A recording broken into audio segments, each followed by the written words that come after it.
नमस्कार, प्रभाव साक्षी news network और आप सभी का स्वागत है। उत्तर प्रदेश विधानमंडल के मानसून सत्र की आज हंगामेदार शुरुआत हुई। सत्र के पहले दिन ही मुख्यमंत्री ने विपक्ष को जिस तरह करारा जवाब दिया, उससे स्पष्ट हो गया कि सरकार पूरे आत्मविश्वास और तैयारी के साथ सदन में आई है। जहां तक आज की कार्रवाई की बात है तो आपको बता दें कि विधानसभा में नेता विरोधी दल के साथ गोरखपुर में कथित दुर्व्यवहार के मामले को लेकर समाजवादी पार्टी के सदस्यों ने जमकर हंगामा किया और आसन के निकट आकर सरकार विरोधी नारे लगाए। विधानसभा में माहौल उस समय बिगड़ गया जब सदन के नेता और मुख्यमंत्री योगी आदित्यनाथ ने विरोधी दल को जवाब देते हुए कहा, व्यापारियों ने आपका विरोध इसलिए किया कि आप वहां बिन बुलाए मेहमान की तरह टपक गए। ये नहीं होना चाहिए। आपका तो व्यापारियों ने सम्मान किया, अगर कोई और होता तो उसको कायदे से सही ढंग से जवाब भी देते। योगी के इस बयान पर आक्रोशित सपा के सदस्यों ने मामले की जांच की मांग करते हुए आसन के निकट आकर हंगामा और नारेबाजी शुरू कर दी। दरअसल सपा सदस्य नेता विरोधी दल माता प्रसाद पांडेय के 25 जून के गोरखपुर दौरे में कथित दुर्व्यवहार को लेकर खफा थे और वे इस मामले में जांच कमेटी बनाने की मांग कर रहे थे। विधानसभा अध्यक्ष के आसन के समीप पहुंचे सदस्यों ने पांडेय जी का अपमान नहीं सहेगा हिंदुस्तान और नेता विरोधी दल का अपमान नहीं सहेगा हिंदुस्तान जैसे नारे लगाए। हंगामे को देखते हुए अध्यक्ष सतीश महाना ने पहले 15 मिनट के लिए सदन स्थगित किया और फिर इसकी अवधि बढ़ा दी। सपा सदस्यों के हंगामे के बीच प्रश्नकाल समाप्त हो गया और सिर्फ सपा के सिंबल पर सिराथू सीट से चुनी गई अपना दल कमेरावादी के नेता पल्लवी पटेल ही अपना एक तारांकित प्रश्न का पूरक प्रश्न ही पूछ सकें। विधानसभा सत्र की शुरुआत में वंदे मातरम के बाद समाजवादी पार्टी के डॉक्टर संग्राम यादव ने व्यवस्था का प्रश्न उठाया।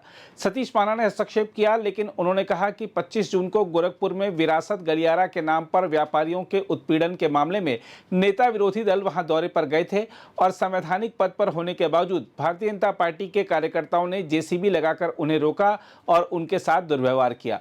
विधानसभा अध्यक्ष ने कहा कि इस मामले को नेता विरोधी दल को सदन में रखना चाहिए। इसके बाद नेता विरोधी दल ने कहा, मैं इस मामले को तूल नहीं देना चाहता। हालांकि उन्होंने 25 जून के दौरे की विस्तार से जानकारी देते हुए कहा, मेरे साथ अभद्र व्यवहार हुआ, अपशब्द कहे गए, मेरी गाड़ी तोड़ी गई।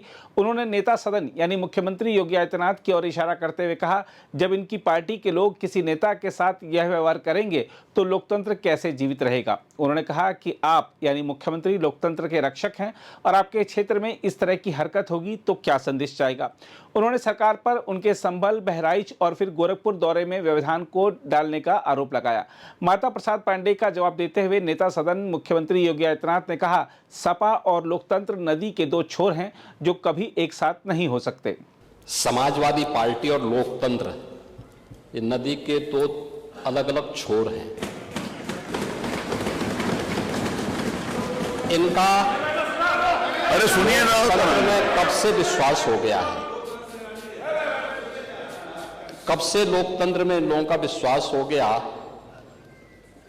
इनके मुंह से ये शब्द शोभा नहीं देते हैं।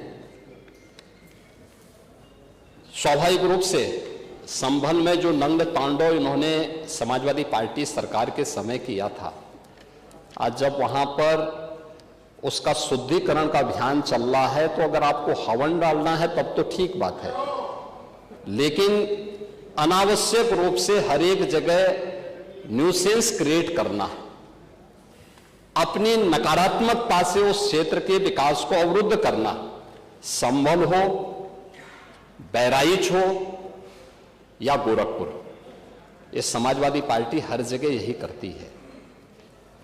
गोरखपुर के विरासत गलियारे के बारे में पांडे जी आप तो इतने वरिष्ठ हैं, लोग आपको अनावश्यक रूप से मोहरा बना करके आपके कंधे पर बंदूक रख करके, अब आपको कम से कम इस उम्र में इस बात का ध्यान रखना चाहिए कि इस उम्र में सब नहीं होने देना चाहिए, जो आपके कंधे में बंदूक रख करके निशाना साधने का प्रयास कर रहे हैं। आपके 3 दिन पहले मैं स्वयं उस विरासत गलियारे का दौरा किया था, मालूम है ना।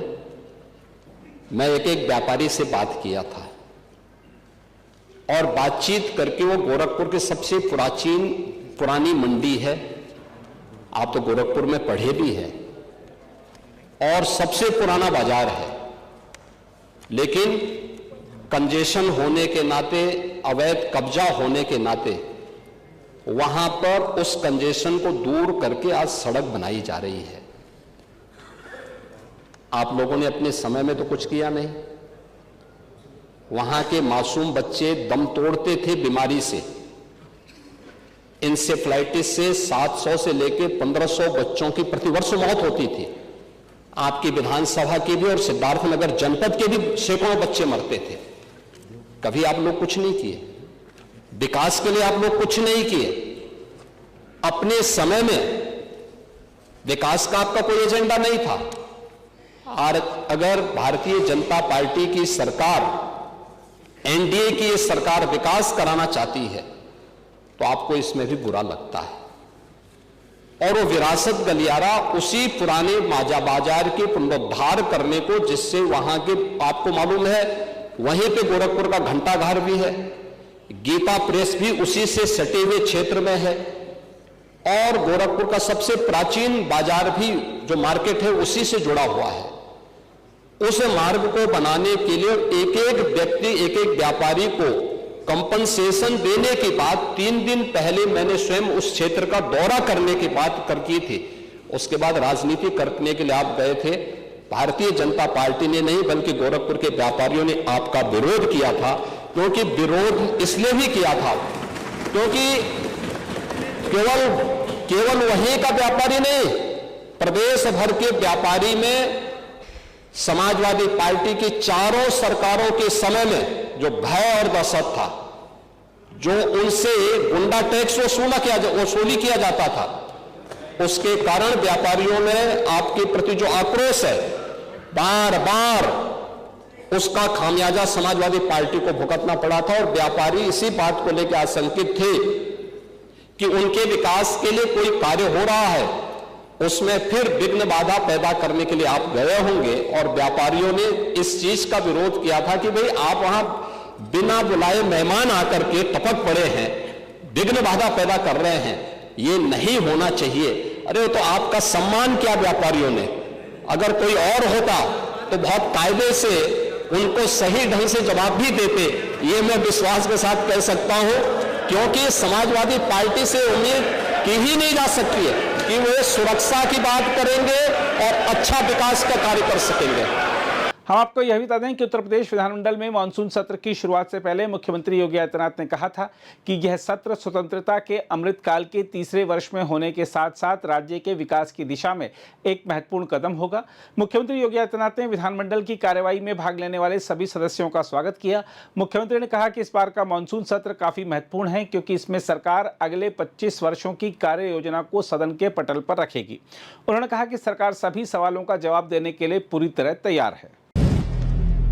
अगर आप भी लेना चाहते हैं देश दुनिया की तमाम जानकारी तो आज ही सब्सक्राइब करें हमारे चैनल को। साथ ही नीचे दिए बेल आइकन को जरूर दबाएं ताकि हर अपडेट आप तक पहुंच सके।